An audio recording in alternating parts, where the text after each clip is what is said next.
नमस्कार, मैं परवीन कुमारी from ESPN विद्यालय। मेरी हिंदी कोचिंग सेंटर के इस यूट्यूब चैनल में आपका स्वागत है। जी हाँ प्यारे बच्चों, आज हम 10th क्लास की जो क्षितिज नाम की पुस्तक है भाग 2, उसका पहला लेसन हम सूरदास के पद पढ़ने जा रहे हैं और आशा करती हूँ कि आप लोग अच्छे से समझ पाएंगे। तो पहले हम उसके सरलार्थ करेंगे, उसके बाद उसके क्वेश्चन करेंगे। पहले करते हैं सरलार्थ। क्या होता है एक बार थोड़ा सा बता दूं कि सूरदास द्वारा रचित इन पदों में क्या बताया गया है कि गोपियों का श्री कृष्ण के प्रति इतना गहरा प्रेम है कि श्री कृष्ण के मथुरा चले जाने पर भी गोपियां जो है वो व्याकुल हो उठती है और वो उद्धव को उल्हाना देती हुई कहती है कि अब हमारे मन की आशा जो है वो मन में ही रह गई है, क्योंकि श्री कृष्ण हमें वापस आने की बात कह के गए थे लेकिन वो अभी तक नहीं आए हैं और आपको उन्होंने योग साधना का संदेश लेकर भेज दिया है हमारे पास। तो बहुत दुखी होती है श्री कृष्ण के न आने पर। तो किस प्रकार से गोपियां क्या कहती हैं, आइए चलते हैं गद्यांश की ओर, पद्यांश की ओर। उद्धव तुम हो अति बड़ भागी। गोपियां उद्धव से कहती हैं कि हे उद्धव, तुम जो है बहुत ही सौभाग्यशाली हो, बड़े भाग वाले हो। अपरस रहत स्नेह तगाते, अपरस रहत स्नेह तगाते, यानी तुम सदा ही प्रेम के बंधन से दूर रहे हो। ठीक है। अपरस मीन्स बताया है इसने कि होता है दूर रहना। अपरस रहत स्नेह तगाते, नाहिन मन अनुरागी, नाहिन मन अनुरागी, तुम्हारा मन किसी प्रकार के प्रेम में नहीं लगा, छू नहीं पाया। पुर इन पात रहत जल भीतर, जिस प्रकार से पुरिन होता है कमल का पत्ता, पुर इन पात कमल का पत्ता, रहत जल भीतर जिस प्रकार से पानी के अंदर रहता है। तारस देह न दागी, फिर भी उस पर उसके शरीर पर पानी का किसी प्रकार का कोई दाग नहीं पड़ता।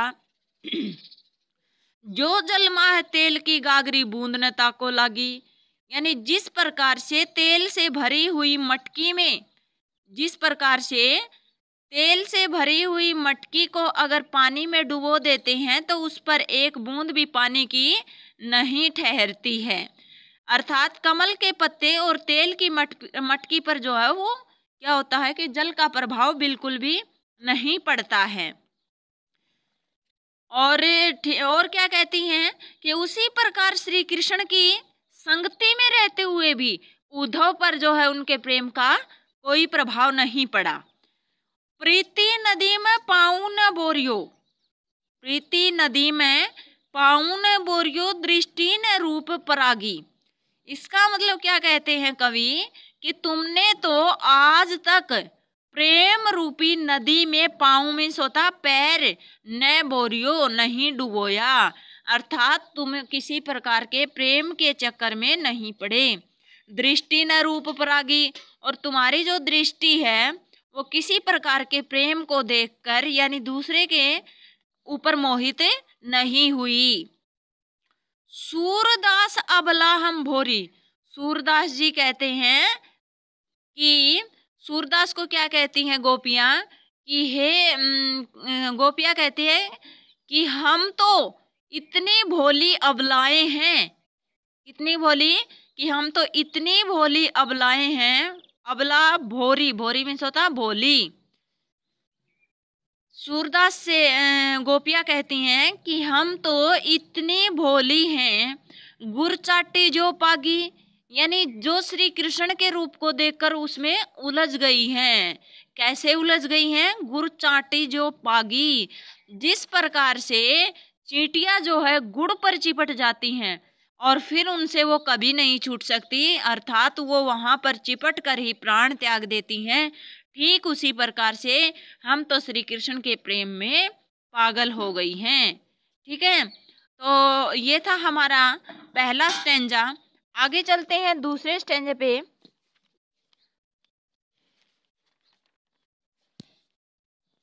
देखिए दूसरा स्टेंजा है हमारा, मन की मन ही मांझ रही, मन की मन ही मांझ रही, कहिए जान कोई पे उदो ना ही परत कही। विरह की पीड़ा से व्याकुल गोपियां श्री कृष्ण के मित्र जो उद्धव है उसको उल्हाना देती हुई क्या कहती है कि हे उद्धव, मन की मन ही मांझ रही, कि हे उद्धव हमारे मन की बात तो मन में ही रह गई। कहिए जाई कौन पे उद्धव ना ही परत कही। फिर कहता है कि अर्थात हमें श्री कृष्ण के लौटने की पूरी आशा थी, हम अपने मन की बात उन्हें बता देना चाहती थी। कहिए जाई कौन पे उद्धव ना ही परत कही। और क्या कहते हैं कि हे उद्धव तुम ही बताओ कि कहिए जाई कौन पे उद्धव, कि अब जो है हम अपने मन की बात किसको बताएं। ना ही परत कही, परत मीन्स कही, परत कही मीन्स होता है कि हम अपने मन की बात दूसरों के सामने किस प्रकार बताए, दूसरों के सामने हमारे से नहीं कही जाती। अवधि आधार, अवधि आधार आस आवन की तन मन बिथा सही। फिर क्या कहती है कि अब तक श्री कृष्ण के लौट आने की जो आशा थी उसको अपने प्राणों का आधार बनाए हुए थी कि भगवान श्री कृष्ण अभी लौट कर आएंगे। अवधि आधार आस आवन की, यानी उनके आने की जो आशा थी वो लगाए बैठी थी हमें, वही हमारे प्राणों का मुख्य आधार थी। तन मन बिथा सही। और क्या कहती है कि हे उद्धव तुम ही बताओ अब कि उस उम्मीद पर तो हम तन मन से विरह की व्यथा को सहन कर रही थी।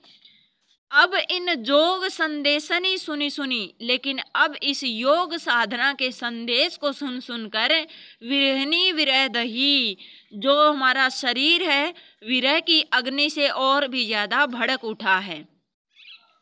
चाहती होती गुहारी जीती ही थे। और क्या कहता है कि हम विरह की आग में जली जा रही हैं। और फिर कहने का तात्पर्य क्या है कि गोपियां चाहती हैं कि श्री कृष्ण आकर उनकी गुहार सुने, उनके मन की पुकार सुने, उतते धार बही। और फिर क्या कहती है कि योग साधना का मार्ग अपनाने का लेकिन उन्होंने संदेश भेज दिया है, तो इससे उनके विरह की जो ज्वाला थी वो और भी ज्यादा भड़क उठी है। सूरदास अब धीर धरी क्यों मर ज्यादा न लही।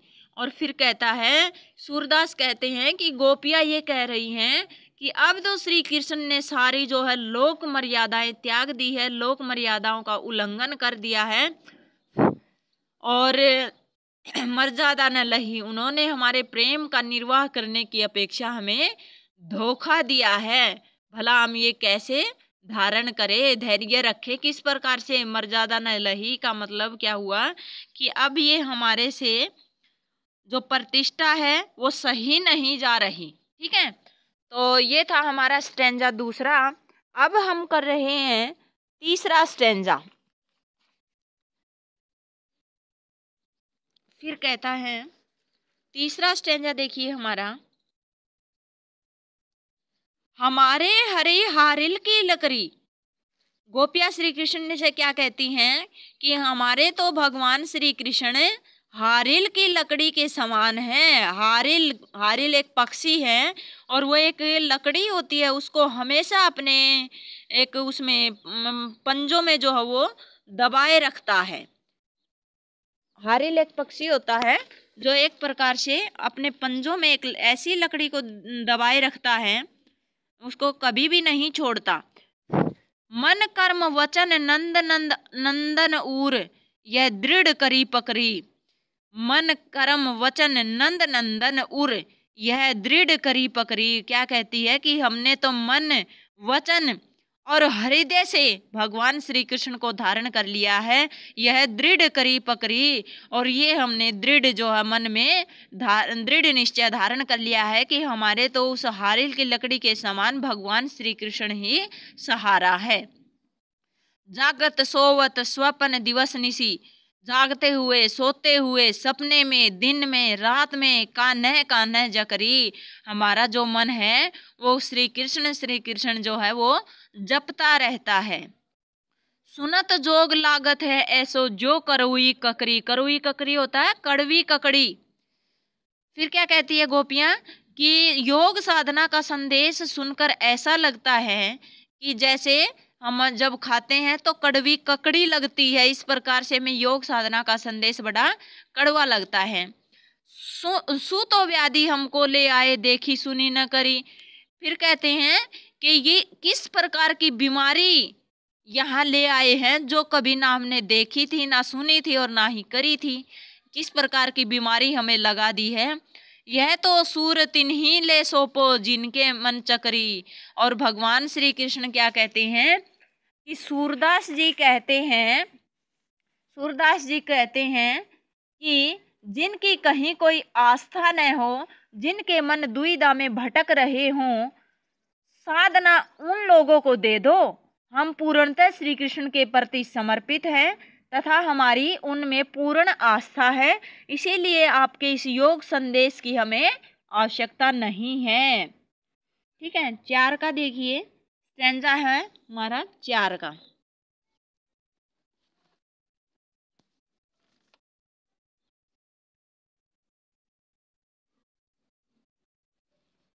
चार का स्टैंजा हम करने जा रहे हैं। देखिए, हरी है राजनीति पढ़ाए। क्या है? हरी है राजनीति पढ़ाए, समुझी बात कहत मधुकर के समाचार सब भाई। गोपियां उद्धव के माध्यम से भेजे गए श्री कृष्ण के योग साधना के संदेश को उनके प्रति अन्याय और धोखा और अत्याचार बताती है और वो कहती है कि हे सखी, अब तो श्री कृष्ण ने राजनीति की शिक्षा भी ले ली है। अब तो श्री कृष्ण ने राजनीति भी करनी आ गई है, राजनीति भी कर रहे हैं। समुझी बात कहत मधुकर के समाचार सब पाए। और जो है बहुत अच्छे तरीके से जिस प्रकार से भौरा जो है, भौरा गुनगुनाता रहता है, जिस प्रकार क्या कहते हैं, दोबारा से देखेंगे।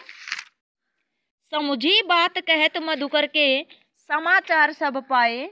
वे आपस में क्या कहती है कि यह मधुकर हमें जो समाचार दे रहा है, क्या तुम उसे समझती हो? देखिए भाई, ठीक से थोड़ा सा नहीं लग रहा है ये देखिए, हरी राजनीति पढ़ाए, यहाँ तक हमने किया था कि गोपियां कहती हैं कि देखिए अब तो भगवान श्री कृष्ण राजनीति भी करने लग गए हैं। समझी बात कहत मधुकर के समाचार सब पाए। ये मधुकर जो है ये भौरे की तरह हमें किस प्रकार से समाचार दे रहे हैं योग साधना का। एक अति चतुर होते पहले ही, एक तो पहले ही इतने ज्यादा चालाक हैं, अब गुरु ग्रंथ पढ़ाए, अब जो हमें योग साधना रूपी गुरु ग्रंथ पढ़ा रहे हैं। बड़ी बुद्धि जानी जो उनकी जोग संदेश पढ़ाए। उनकी बुद्धि जो है इतनी मतलब बड़ी है, इतनी तेज है उनकी बुद्धि जो हमें योग संदेश पढ़ा रहे हैं। उदो भले लोग आगे के परहित डोलत धाये। और क्या कहता है कि हे उद्धव भले लोग आगे के। और गोपियां कहती है कि हे उद्धव, वो बड़े भले लोग हैं, बड़े भले मानुष हैं, परहित डोलत धाये, जो दूसरों के ये भलाई के लिए जो है कुछ भी कर सकते हैं। अब अपने मन फेर पाई हैं, चलत जू होते चुराए। और क्या कहता है, अब अपने मन फेर पाई हैं, जिस प्रकार से उन्होंने अपना मन अब फिर से फेर लिया है, चलत जू होते चुराए। और पहले तो हमारा दिल चुरा लिया, और चलत जू होते चुराए का मतलब क्या है, जो चलते टाइम हमारे दिल को चुरा कर ले गए वो बहुत ही भले लोग हैं। अब अपने मन फेर पाई है और जो है अब हमारा मन फिर से ले रहे हैं। ते क्यों अनीति करे आपुन, जे और अनीति छुड़ाए। अब क्या कहता है, राज धर्म हो यह सूर, जो प्रजा ने जाही सताए। तो क्या कहती हैं गोपियां कहती है कि सच्चा ये क्या कहती है गोपियां, कवि के कहने का मतलब ये है कि गोपियां तो प्रेम की रीति का पालन करती हैं, कहने का तात्पर्य क्या है कि सच्चा राजधर्म तो उसी को माना जाता है जिसमें प्रजा को कोई कष्ट न पहुंचाया जाए, अर्थात उन्हें सताया न जाए। और एक गोपियाँ कहती हैं, गोपियों के सारे सुख चैन छीन कर उन्हें और भी दुखी कर रहे हैं श्री कृष्ण जी, ये जो है कहीं का राजधर्म नहीं है। तो क्या कहती है कि पुराने समय में जो दूसरे लोग थे ना, वो दूसरों का भला करने के लिए प्रयास करते थे, किंतु आजकल के लोग तो दूसरों को दुख देने के लिए यहाँ तक चले आए हैं। ठीक है, तो ये थी बच्चों हमारी कविता, और ये कविता हमारी कंप्लीट हो चुकी है। अगर कहीं से भी आपको नहीं समझ में आता है तो आप एक बार फिर से हमें बता दीजिएगा।